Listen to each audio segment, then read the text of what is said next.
Hello friends, welcome back to this channel. दोस्तों, इस video में हम जेके बैंक के लिए बातचीत करेंगे, लेकिन उससे पहले आपसे रिक्वेस्ट करना चाहूँगा दोस्तों, अगर आप इस चैनल को पहली बार देख रहे हैं, मेक श्योर कि सब्सक्राइब करके बेल आइकन को हिट कर लीजिए ताकि आपको आने वाले समय में किसी भी वीडियो की नोटिफिकेशन मिस ना हो।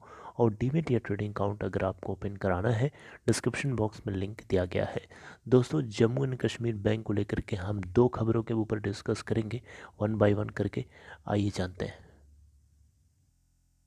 सबसे पहले मैं आप लोगों के सामने इसके स्टॉक प्राइस की सिचुएशन को रखना चाहूँगा। लास्ट ट्रेडिंग सेशन में अगर आप देखें तो 42 के ऊपर ओपन होने के बाद 40 का लो बनाया और 42.75 का हाई। टोटल वॉल्यूम जनरेट हुआ 47,09,834। अगर हम मार्केट कैप की बात करें तो देखिए 40.20 के क्लोजिंग प्राइस के करस्पॉन्डिंग 3,750 करोड़ रुपए की मार्केट कैप है। जेके बैंक का 52 वीक लो है दोस्तों 22.5 का, और हाई है दोस्तों 58.30 का। आप देख सकते हैं यहाँ पे। दोस्तों, पहली खबर तो ये है कि जम्मू एंड कश्मीर बैंक ने Q3 के नंबर्स पोस्ट किए हैं और ये काफ़ी नंबर सरप्राइजिंग आपको देखने को मिलेंगे। दोस्तों, अगर आप देखें यहाँ पे तो टोटल जेके बैंक ने Q3 के अंदर यानी दिसंबर क्वार्टर के अंदर 173.95 तकरीबन 174 करोड़ का नेट प्रॉफिट बुक किया है, जो कि लास्ट फाइनेंशियल ईयर के सेम पीरियड से अगर आप कंपेयर करेंगे 164% का स्टीप राइज देखने को मिला है। अब देख सकते हैं यहाँ पे सारे पॉइंट्स मैं आपको वन बाय वन करके जल्दी जल्दी बताते चलता हूँ। दोस्तों, अगर आप देखें यहाँ पे तो टोटल लास्ट फाइनेंशियल ईयर के अंदर सेम क्वार्टर में 65.94 करोड़ का नेट प्रॉफिट जनरेट किया था और इस बार 174 करोड़ के आसपास का है।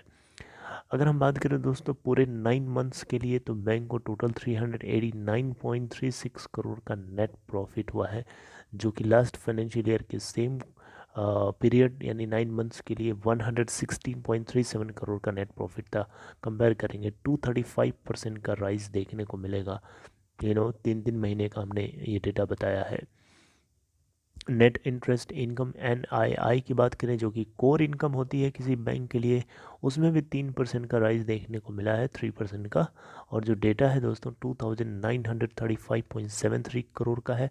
लास्ट फाइनेंशियल ईयर के सेम क्वार्टर में 2853.36 करोड़ की total net interest income generate हुई थी, जो कि कोर इनकम मानी जाती है। अब हम बात करते हैं नेट इंटरेस्ट मार्जिन की। तो नेट इंटरेस्ट मार्जिन जो है कंसोलिडेटेड बेसिस पे इस बार इनका 3.67% को कंफर्टेबल होता हुआ देखने को मिला फॉर 9 मंथ्स पीरियड। जबकि लास्ट फाइनेंशियल ईयर के अंदर अगर आप देखें तो ये डेटा जो था 3.66% का था, जो कि 55 बेसिस पॉइंट से इस बार डाउन देखने को मिला है।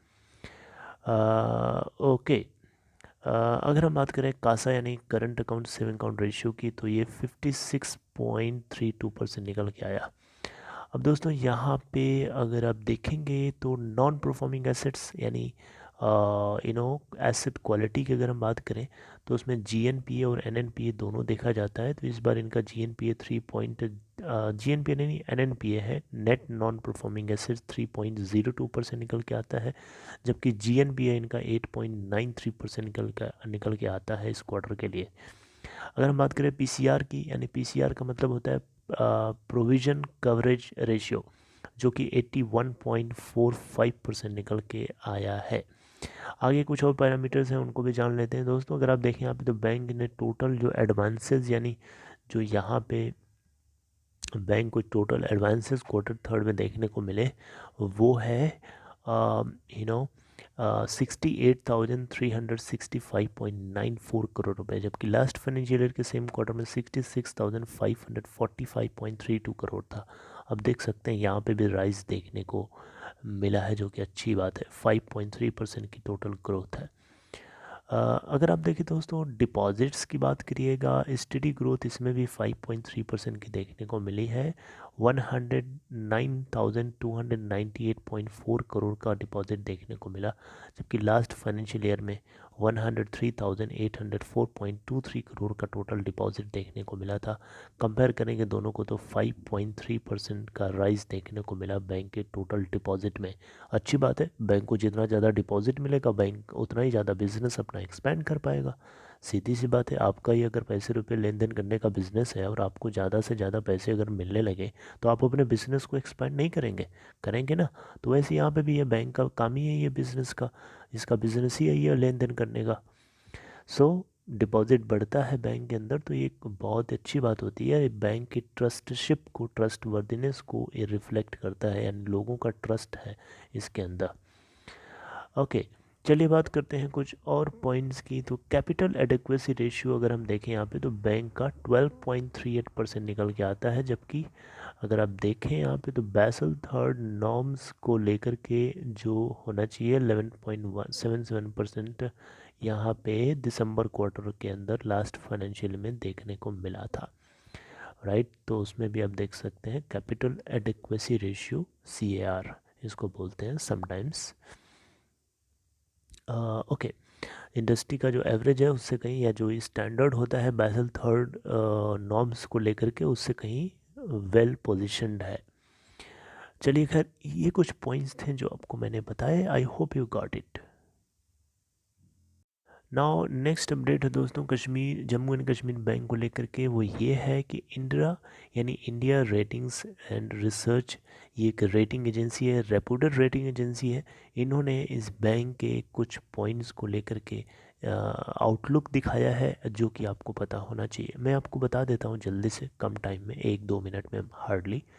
जम्मू एंड कश्मीर बैंक अगर आप देखें दोस्तों तो इन्होंने इन्फॉर्म किया है इंडिया रेटिंग्स एंड रिसर्च यानी इंडिया ने इनके क्रेडिट रेटिंग्स को लेकर के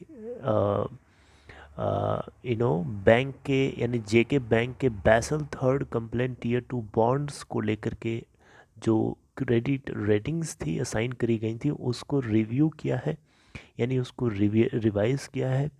और क्या रिवाइज़ किया है वो आपको बता देता हूँ। उससे पहले आपको बताना चाहूँगा Basel third compliant tier 2 bonds program जो बैंक का 2000 करोड़ का, जिसमें 1000 करोड़ पे रेस किया गया है, इन्होंने इसको पहले असाइन किया है इंड A+ एंड आउटलुक जो है दोस्तों स्टेबल कर दिया है। पहले इसका आउटलुक नेगेटिव था। फर्दर अगर आप देखें तो इंदिरा ने यहाँ पे जेके बैंक के एक होली ओन सब्सिडरी है जिसका नाम है JKB फाइनेंशियल सर्विसेज लिमिटेड, इसको फोकस में लिया है इस रेटिंग को असाइन करने से पहले, यानी एनालिसिस इसको लेकर के करी गई हैं इस फाइनेंशियल जेके बैंक की होली ओन सब्सिडरी को कंसीडर करके। आई होप आप मेरी बात को समझ पा रहे हैं।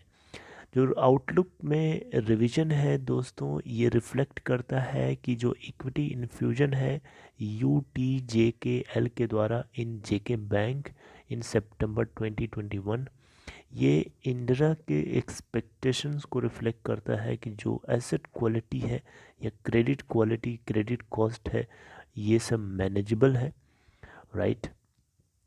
और जो ग्रॉस नॉन परफॉर्मिंग एसेट्स से जुड़े हुए लेगेसी है उस पर प्रोविजनिंग कम करनी पड़ी है आफ्टर कोविड-19 मैथ ऑफ कोविड-19, यानी कोविड-19 की सिचुएशंस के बाद जो इनको GNPA यानी ग्रॉस नॉन परफॉर्मिंग एसेट्स से जुड़े हुए प्रोविजनिंग करनी पड़ी, वो कम करनी पड़ी। और जो सिस्टम्स एंड प्रोसेसेस से जुड़े हुए इम्प्रूवमेंट्स हैं, इन सारे पॉइंट्स को रेशनल माना जा सकता है इस कंक्लूजन पॉइंट पे अराइव करने से पहले। I hope this whole points are clear to you. अगर आपको कंटेंट इन्फॉर्मेटिव अच्छी लगी हो लाइक करके सपोर्ट कर सकते हैं। And take care friends, see you next time.